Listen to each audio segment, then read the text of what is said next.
आज के हमारे खास मेहमान से अब रूबरू कराने का वक्त आ चुका है और हमारे साथ आज की चर्चा में जुड़ने के लिए हमारे साथ रिसर्च हेड शेयर इंडिया के रवि सिंह जी जुड़ चुके हैं। डॉक्टर रवि सिंह जी, बहुत बहुत स्वागत, अभिनंदन आज के इस कार्यक्रम में आपका। और आपसे साथ शो करना हर बार ही काफ़ी अच्छा अनुभव रहता है। पहला प्रश्न आपसे मैं जानना यही चाहूँगा कि अक्टूबर में, पहले तो हम जरा चार्ट के जरिए जरा दिखा दें कि कैसा अक्टूबर सीरीज़ में बाजार रहा, और आपसे ये भी जानना चाहेंगे कि अब यहाँ से कैसी दिशा आप देख रहे हैं। तो देखिए, अगर हम देखें तो निफ्टी में करीब 5.5%, सेंसेक्स में करीब 6%, निफ्टी बैंक में शानदार रिटर्न, एक महीने में 10% के आसपास का रिटर्न। मिड कैप इंडेक्स हमने देखा 3%, 3.25% चला है। स्मॉल कैप इंडेक्स में हालांकि सेंसेक्स निफ्टी के मुकाबले तेजी उतनी नहीं रही है, लेकिन यहाँ पर भी 3% के आसपास का रिटर्न देखने को मिला है। तो रवि जी, पहला प्रश्न आपसे यही कि अब नवंबर महीने की दिशा क्या दिखाई दे रही है, क्योंकि एफआईज को लेकर के अभी भी अनिश्चितता का माहौल है। घरेलू खरीदार कब तक खरीदेंगे? दूसरा, अंतर्राष्ट्रीय इवेंट जो है बहुत ज़्यादा प्रभावित कर रहे हैं बाजार को। आपकी क्या उम्मीदें हैं? नया हाई लगाएगा या फिर से हम अगले जो है जो सपोर्ट बता रहे हैं वो टूट करके नीचे आएंगे? विपुल जी, सबसे पहले तो धन्यवाद आपका मुझे यहाँ बुलाने के लिए। और चूँकि आप इतना गंभीरता भरा सब्जेक्ट भी लेते हैं और इस तरीके से आप लोगों को, इन्वेस्टर को बताते हैं कि काफ़ी आसानी से उन्हें अपनी समस्याओं, खास तौर से किस स्टॉक में इन्वेस्टमेंट करनी चाहिए, सेक्टर कौन सा लेना चाहिए, उसकी चर्चा आप बहुत आसानी से कर लेते हैं। धन्यवाद रवि जी, हौसला अफजाई के लिए।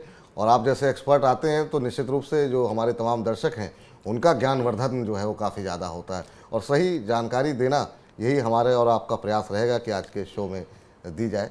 जी, तो पर्टिकुलर आपके निफ्टी, बैंक निफ्टी एक इम्पॉर्टेंट इंडेक्स है जिनकी तरफ ज़्यादातर लोगों का रुझान होता है और उसी से ज़्यादा अंदाज़ा लगता है कि मार्केट किस तरफ जाएगा।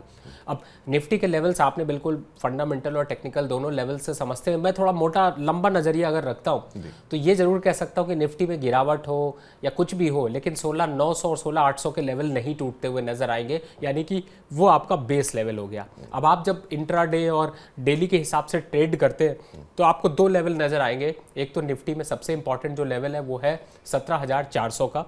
उसके जब तक ऊपर है मार्केट तब तक अभी 17,900 की तरफ जाता हुआ नजर आ सकता है और बहुत बड़ी यहाँ पर करेक्शन आने के चांसेस बहुत कम है। बैंक निफ्टी की पर्टिकुलर बात करते हैं तो जब तक अभी 40,500 के ऊपर बैंक निफ्टी यहाँ पर सस्टेन कर रही है तब तक अभी अपवर्ड ट्रेंड है और जल्दी आपको 41,500 और 700 के लेवल देखने को मिल सकते हैं। तो मोटा एक बड़ा जो रेंज, मोटा मोटी रेंज जिसे आप कहते हैं, वो लेके चले तो बैंक निफ्टी में और थोड़ा सा पॉजिटिव सेंटिमेंट बना रहेगा। अब दर साल मंथ ऑन मंथ बेसिस पे अगर आप समझते हैं तो मुझे लगता है कि अब यहाँ पर बजट की चिंताएं आने लगेंगी और 1 फरवरी का जो बजट होगा उस तक सेगमेंट और सेक्टर वाइज आपको एक तेजी का ट्रेंड यहाँ पर बनता हुआ नजर आएगा। और इसीलिए आपने रिपोर्ट दिखाई जिसमें डिफेंस सेक्टर पे लोगों का फोकस है, और डिफेंस सेक्टर इसीलिए ये सेक्टर एक सीजनल सेक्टर है। जैसे आप सब्जी खरीदते हैं, वेजिटेबल सीजनल आता है, उसी तरीके से ये भी सेक्टर है। अब सबसे बड़ी बात है, आपको मैं थोड़ा सा शॉर्ट में बताने की कोशिश करता हूँ। डिफेंस सेक्टर को तो आप अपनी बास्केट में रखिए, लेकिन कौन से और सेक्टर रखने हैं, सरकार का जो फोकस है उसमें बैंकिंग को प्रमुखता पे दीजिए, क्योंकि जितनी भी गवर्नमेंट की योजनाएं हैं वो बैंक के थ्रू ही पास होंगी और बैंक को उसका बेनिफिट भी मिलेगा।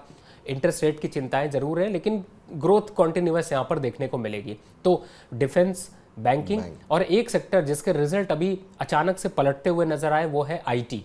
आपने एचसीएल और इन्फोसिस के रिजल्ट्स देखे, उनका दमखम भी दिखा, तो आप अपनी बास्केट में आईटी को बिल्कुल इंक्लूड करिए, क्योंकि रुपी की वीकनेस का फायदा भी इन शेयरों को मिलेगा। तो आप यहां पर उसको भी फोकस कर सकते हैं। और जब हम चौथे और पांचवें सेक्टर की तरफ जाते हैं तो देखिए, मैं चूंकि ऑटो इंडस्ट्री की तरफ अगर आपको वैल्यूएशन ज़्यादा लगते हैं तो मैं ऑटो ऑक्सिलरी की तरफ चला जाता हूँ। उनमें निवेश करने में ज़्यादा फायदा है। छोटी कंपनीज के बहुत से शेयर हैं जो कि आपको अच्छे वैल्यूएशन पे मिल रहे हैं, आप उसकी तरफ फोकस कर सकते हैं। और जो पांचवा और लास्ट सेक्टर जिसे मैं 5 सेक्टर में हमेशा निवेश के लिए सोचता हूँ वो है फार्मा, क्योंकि फार्मा की ग्रोथ अभी बहुत अंडर वैल्यूड है और अब आगे आने वाले समय में फार्मा की ग्रोथ आपको बहुत बढ़िया दिखाई देखने को मिलेगी। तो ओवरऑल आगे की जो निफ्टी की रैली होगी उसमें ये सेक्टर लीड करेंगे। अब अगर ऐसा होता है कि मेरी कैलकुलेशन गलत हो जाए, निफ्टी यहाँ से गिरना भी चालू हो जाए, तो भी आपको यही सेक्टर जो है वो मार्केट के अगेंस्ट में कम गिरते हुए नजर आएंगे। तो मतलब आपकी चिट भी आपकी है और पट भी आपकी है। आपसे प्रश्न पूछें उससे पहले जरा जो है उन कंपनियों को दिखा देते हैं कि जिन कंपनियों की समय सीमा जो है इन्वेस्टर की जो है वो पूरी होने जा रही है। जोमेटो, हमने देखा कि जोमेटो में किस तरह की हालत देखने को मिली थी जुलाई के अंदर। अब इसमें पेटीएम है, पीबी फिनटेक है, इसमें नाइका है जिसको हम एफएसएन ई कॉमर्स के नाम से लिस्टेड है, डिलीवरी का है, सफायर फूड्स है, रेनबो चिल्ड्रन है, प्रदीप फॉस्फेट है, कैंपस एक्टिवेयर है, फिनो पेमेंट बैंक है, टार्सन प्रोडक्ट्स है, गो फैशन है। ये वो कंपनियां हैं जिनकी लॉक इन सीमा जो है वो नवंबर में समाप्त होने जा रही है। एक एक कंपनी पे विस्तार से चर्चा करें उससे पहले एक छोटा सा कमेंट। ओवरऑल जो हमने अभी रिपोर्ट दिखाई है रवि जी कि ऐसे जोमेटो के अंदर जो स्थिति देखने को मिली, क्या यहाँ पर भी ऐसी स्थिति देखने को मिलेगी? इसमें अगर हम देखें जो हमने 20 कंपनियां बताई है रवि जी, इसमें ये जो कंपनी टीवी स्क्रीन पर हमारे दर्शक देख रहे हैं उसमें गो फैशन, रेनबो, कैंपस और पेटीएम, इसमें थोड़े से पॉजिटिव रिटर्न देखने को मिल रहे हैं। बाकी सभी कंपनियां नवंबर से पहले ही हम देख रहे हैं कि बड़ी गिरावट देखने को मिल रही है। 25 से लेकर 35% तक की गिरावट है। डिलीवरी 35% टूटा है, पीबी फिनटेक 26% टूटा है, फिनो पेमेंट बैंक 20-20.5% टूटा है। तो ये स्थिति यहाँ पर देखने को मिल रही है। ओवरऑल जब ऐसी सिचुएशन होती है तो क्यों ऐसा होता है कि इतनी बड़ी बिकवाली देखने को मिली? क्या वैल्यूएशन आईपीओ के समय आपको लगता है महंगी रही? किन वजहों से इस तरह की सेलिंग आती है? देखिए विपुल जी, आपकी इस रिपोर्ट से काफ़ी हद तक लोगों को क्लियर हो गया होगा कि जब भी आईपीओ आते हैं तो कुछ स्टॉक्स या कुछ सेक्टर के स्टॉक्स जो है वो एक फिक्स्ड टाइम के लिए फिक्स कर दिए जाते हैं कि इससे पहले कोई भी जो भी बड़ा इन्वेस्टर है वो बेच नहीं सकता।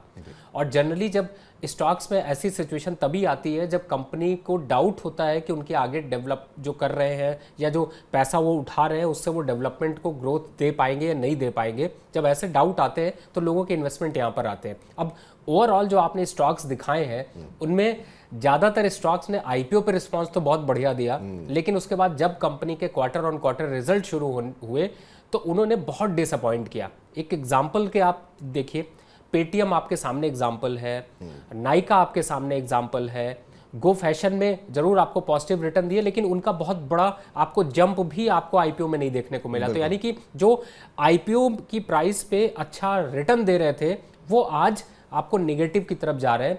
और ये ध्यान रखिए कि अगर क्वार्टर ऑन क्वार्टर के रिजल्ट खराब है तो लॉक इन पीरियड खत्म होते ही जो इन्वेस्टर का पैसा फंसा है वो उससे निकलने की कोशिश करता है। तो जनरली ये महीना उस स्टॉक के लिए काफ़ी खराब हो सकता है। अगर आप सेंटिमेंट पे ट्रेड करते हैं तो आपको बने रहना चाहिए, लेकिन अगर आप प्रैक्टिकल ट्रेड करते हैं तो उनको हेज करने की सोचनी चाहिए या फिर उनसे निकलने की सोचनी चाहिए, या फिर अगर आप उस स्टॉक में बने हैं, आपका एक सेट टारगेट है तो उसका प्रॉफिट यहाँ पर बुक करना चाहिए। सर अब मेरा अगला प्रश्न ये है, थोड़ा सा स्टॉक स्पेसिफिक अगर हम बात करना चाहें, नाइका इशू प्राइस से नीचे आ गया, बाकी कंपनियों की हालत भी हम देख रहे हैं बहुत अच्छी नहीं, हमने देखा 25 से 35% टूटी है शेयर। इनमें कोई कंपनी ऐसी लग रही है क्या कि मतलब अगर जैसे नाइका में जिन्होंने आईपीओ में निवेश किया था ऑलरेडी लॉस में है तो क्या सारा लॉस बुक कर लें, वेट करें क्योंकि नवंबर में तो हो सकता है और कहीं गिरावट ना आ जाए बड़ी? और दूसरा नज़रिया ये है कि क्या इस तरह के शेयरों में अगर नवंबर में गिरावट आती है तो क्या ये बॉटम फिशिंग का मौका बन सकता है क्या, या आप कहेंगे कि नहीं दूर ही रहिए इनसे? मुझे 1 मिनट थोड़ा आपसे ज़्यादा चाहिए। मैं एक सिंपल स्ट्रैटेजी फॉलो करता हूँ आईपीओ मार्केट के लिए और आईपीओ मार्केट की उन कंपनीज के लिए। मैं आपको बताता हूँ, जब भी कोई कंपनी का आईपीओ आता है तो मैं हमेशा कोशिश करता हूँ अगर आईपीओ मेरा लग गया तो जैसे ही वो ऊपर लिस्ट होता है मैं 50% अपनी क्वांटिटी इमीडिएट बेच देता हूं बिना किसी कंपनी के फंडामेंटल देखे। मैं उसमें फंडामेंटल टेक्निकल देखना नहीं चाहता क्योंकि प्रॉफिट है तो सब है। तो मैंने प्रॉफिट बुक कर लिया। अब उसके बाद वही प्राइस में नोट करके रख लेता हूं। अगर सपोज वो प्राइस से 3 दिन नीचे बंद हो जाता है तो मैं अपनी पूरी जो बची क्वांटिटी है वो एग्जिट कर लेता हूं। और अगर उस प्राइस से नीचे नहीं बंद होता, ऊपर ही चलता रहता है, तो जो भी महीने के एंड में प्राइस आएगा उसको नोट करके रख लूंगा। और जब भी मेरे उस प्राइस से फिर से 3 दिन नीचे बंद होगा मैं उस आईपीओ से निकल जाता हूं। आप ये ऐसी स्ट्रैटेजी जिसे फॉलो करिए, आपको कभी भी किसी आईपीओ में नुकसान नहीं होगा, पहला। दूसरा, इतना लंबा जैसे 26% 30% का करेक्शन जो दिख रहा है उन करेक्शन से बचेंगे और आपको दोबारा खरीदना है। जो बॉटम फिशिंग की आप बात कर रहे हैं उसके मौके बहुत मिलते रहेंगे। तो इस टाइप की स्ट्रैटेजी फॉलो करिए। अब मैं इसमें 3 पर्टिकुलर स्टॉक्स को जिनको मैं बहुत फोकस में रखा और मैंने समय समय पर इन्वेस्टर को बार बार बताने की कोशिश की है कि उनसे आप बच के रहिए। जोमेटो की बात कर लीजिए। देखिए, जोमेटो में आप खाना ऑर्डर करिए, सर्विस का मजा लीजिए, लेकिन उसकी शेयरिंग पार्टनरशिप बिल्कुल मत करिए क्योंकि उस पूरे बिजनेस प्रॉस्पेक्ट्स में फंड के अकॉर्डिंगली अगर देखें तो रिटर्न नहीं मिलने वाला, तो बेटर है छोटी मोटी, ये मत सोच के समझिए कि वो 62 रुपए का स्टॉक है मैं खरीद लेता हूं वो 100 रुपए हो जाएगा, आपको बढ़िया रिटर्न मिल जाएंगे, ऐसे पॉसिबिलिटी बहुत कम है। डिस्काउंट मिल रहा है, वो डिस्काउंट इसी का है जो स्टॉक इक्विटी में ले रखे हैं उनके स्टॉक का नुकसान वहां मिल रहा है। तो आप जोमेटो से ऑर्डर करिए, खाना ऑर्डर करिए, सर्विस का मजा लीजिए, लेकिन शेयर मत खरीदिए। दूसरा, आपने पेटीएम की बात कर रहे हैं, उसमें भी सेम यही कंडीशन लागू होती है। पेटीएम के अगर आप quarter on quarter yearly number देखिए तो 2,500 करोड़ से ज़्यादा का नुकसान है। फंडामेंटल पूरी तरह से ध्वस्त है। जो टेक्निकल फॉलो करते हैं उनमें देखेंगे तो आपको ज़्यादातर मूविंग एवरेजेस से नीचे वो स्टॉक ट्रेड हो रहा है, और अभी जिस स्थिति में है उस स्थिति में जाएं तो यहाँ से भी 10% 15% का करेक्शन इजीली दिखा सकता है। तो मुझे लगता है सतर्क रहिए, और यही सवाल बार बार आप लोग उठाते हैं और यही बताने की कोशिश करते हैं कि उन स्टॉक से बचिए जो स्टॉक्स के फंडामेंटल स्ट्रांग नहीं है। तो पेटीएम से भी दूरी बना कर रखिए। अब बात करते हैं नाइका की। मेरी मत मानिए, आपके पास गूगल है, गूगल में नाइका का आप स्टॉक का प्राइस डालिए, कोई भी वेबसाइट खोल लीजिए जिनमें फाइनेंशियल्स नंबर आते हैं, चाहे आप कोई भी, जब आप जाएंगे तो आपको टॉप 10 दिखाई दे जाएंगे, आप उनके वेबसाइट खोल लीजिए, फाइनेंशियल देखते ही आपको डर लग जाएगा। 50,000 करोड़ की कंपनी है लेकिन प्रॉफिट क्वार्टर का 4 करोड़ है। ऐसी 1000 कंपनियां पड़ी होंगी जिनका 9,000 करोड़ का मार्केट कैप होगा और वो प्रॉफिट दे रही है 150 करोड़ रुपए का।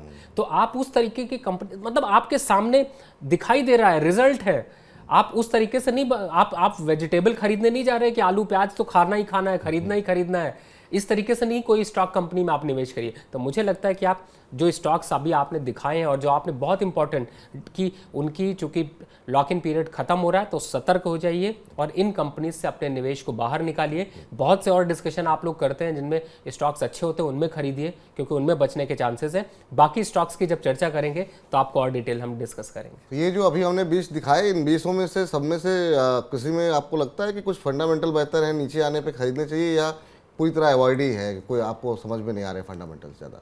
देखिए फंडामेंटल, अगर पहली बात है कि सिर्फ 3 स्टॉक्स आपके पॉजिटिव रिटर्न के साथ खड़े हुए हैं, तो आप उन 3 स्टॉक्स को छोड़ दीजिए तो बाकी सबसे तो वैसे ही निकलना है। दूसरी बात है, गो फैशन की बात कर लीजिए, तो मुझे ऐसा लगता है, मैंने अभी आपके सामने स्ट्रैटेजी बताई है कि आज का प्राइस नोट करके रख लीजिए, अगर इस प्राइस से 3 दिन नीचे बंद हो गया तो उससे भी निकल जाइए, रखने की जरूरत नहीं है, आपको अपने आप ही मुनाफा आपका बना रहेगा। तो और अगर जी ऊपर बंद होता है तो चलाते रहिए। तो चलिए, ये रवि जी की सलाह यही है कि भाई आप जोमेटो से ऑर्डर कीजिए, पेटीएम से आप अपनी शॉपिंग कीजिए, पेमेंट कीजिए, लेकिन इनमें हिस्सेदार आप कतई ना बने, क्योंकि उसमें हिस्सेदार बनेंगे तो नुकसान आपको ज़्यादा हो सकता है।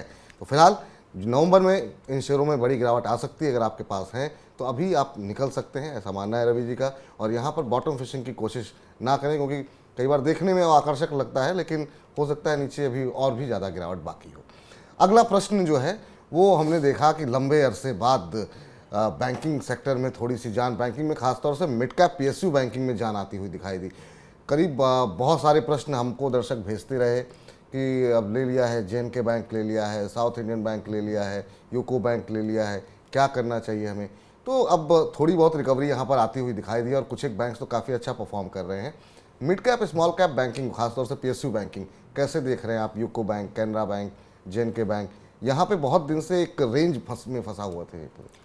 देखिए विपुल जी, मैं इसमें बहुत सिंपल फार्मूला, मैं बहुत सिंपल थ्योरी फॉलो करता हूँ। अगर आपका उस बैंक में अकाउंट है तो आपको तो खुद ही सर्विस पता है, तो आप उस सर्विस का मजा लीजिए और उस अकाउंट में बने रहिए, उस शेयर में बने रहिए।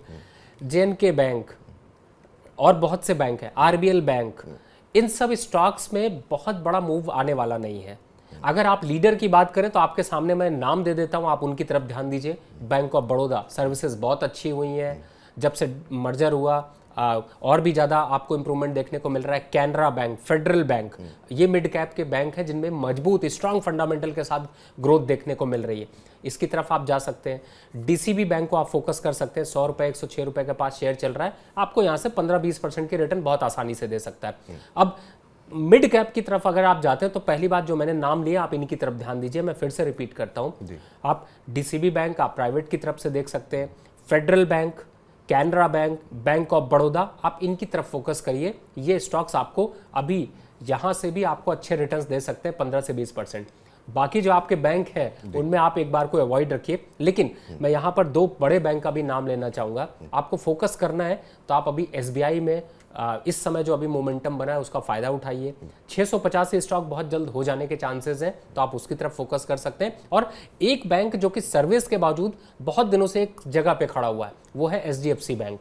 आपको सारे बैंकों में रैली दिख चुकी, एक्सिस में रैली देखने को मिल गई, आईसीआईसी में रैली देखने को मिल गई, कोटक में दिख गई, लेकिन ये बैंक खड़ा हुआ है तो आप इसकी तरफ फोकस कर सकते हैं। तो बैंकों में जो सुझाए गए हैं नाम उस पर आप फोकस कीजिए। दिग्गज में जाना है तो एसबीआई ले सकते हैं।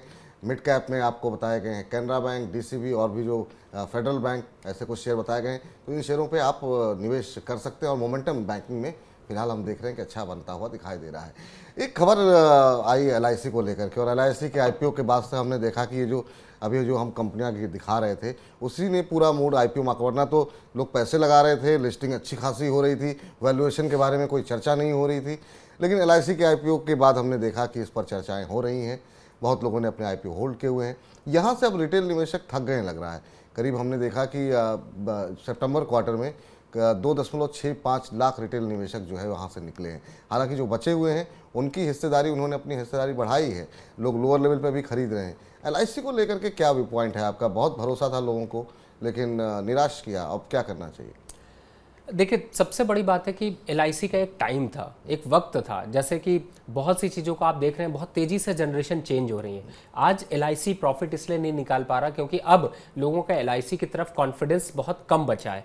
इन्वेस्टमेंट एवेन्यू बहुत ज़्यादा है। इन्वेस्टमेंट एवेन्यू का मतलब है आपके पास म्यूचुअल फंड है, आपके पास बॉन्ड है, आप इक्विटी मार्केट में निवेश कर सकते हैं, आप प्रॉपर्टी में भी अब निवेश कर सकते हैं, और ऑप्शंस आपके पास बहुत खुल गए हैं। और यही एक वजह है जिससे कि एलआईसी को उतना प्रॉफिट नहीं देखने को मिल रहा, और एलआईसी को कहीं ना कहीं से बहुत से स्टॉक्स में नुकसान भी देखने को मिला है जो वो लोग अपनी फंड बाइंग करते हैं। तो ये तो एक इम्पैक्ट है जिसकी वजह से ट्रेंड बदलाव आया है। अब दूसरी तरफ आते हैं कि एलआईसी की तरफ कॉन्फिडेंस आईपीओ के बाद से लोगों का रुझान इसलिए भी खत्म हो गया क्योंकि लोगों को रिटर्न नहीं मिल रहे हैं। अगर आप एलआईसी के शेयर में बने हैं तो मेरी राय मानिए आप एलआईसी हाउसिंग फाइनेंस में शिफ्ट हो जाइए, आपको प्रॉफिट आ सकता है, लेकिन एलआईसी में प्रॉफिट आने की प्रोबेबिलिटी बहुत कम है। चलिए, तो एलआईसी में आप बहुत लंबा इंतजार मत कीजिए।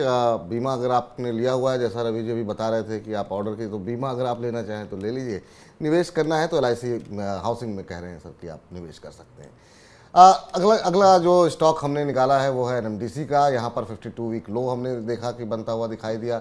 लगातार शेयर टूट रहा था, लेकिन गुरुवार को हमने देखा कि जो डिमर्जर की एक्स डेट होनी थी उसके बाद से एक मोमेंटम बना है, 15-16% के आसपास चला है। बहुत लोगों के पास, जिनके पास ऊपरी लेवल पे है, नुकसान में काफ़ी ज़्यादा लोग हैं। क्या करना चाहिए और इन लेवल्स पे क्या एंट्री की सलाह देंगे? और जिन लोगों को पास पहले से है उनको अब एक शेयर और मिलेगा एनएमडीसी स्टील का। ओवरऑल आप अगर ट्रैक करते हो इसको तो देखिए, इसको अभी फिलहाल तो रिकॉर्ड डेट, चूंकि आज आप अगर खरीदेंगे तो भी आपकी लिस्ट में नहीं आने वाला है, यानी आप उसको हिस्सेदारी नहीं ले सकते। तो आप पुराने जो इन्वेस्टर उनको बिल्कुल बने रहना चाहिए, सेटल डाउन होने देना चाहिए प्राइसेस को, और नया निवेश जो करना चाहते हैं वो अभी थोड़ा सा रुक कर करें, क्योंकि इस समय अगर वैल्यूएशन के हिसाब से देखें तो 20% की ऑलरेडी यहाँ पर रैली दिखाई दे रही है, क्योंकि डिमर्जर के बाद आप गेन देखेंगे तो आपको मिलेगा। तो पहले स्टॉक को सेटल हो जाने दीजिए, उसके बाद इसमें निवेश की रणनीति बनाइए। बाकी जिन लोगों के पास पोजीशंस हैं, जिनको मर्जर के बाद आते हैं, उनको यहाँ पर अभी पोजीशन होल्ड करके रखनी चाहिए, क्योंकि थोड़ा सा रिटर्न यहाँ पर और बढ़ सकता है।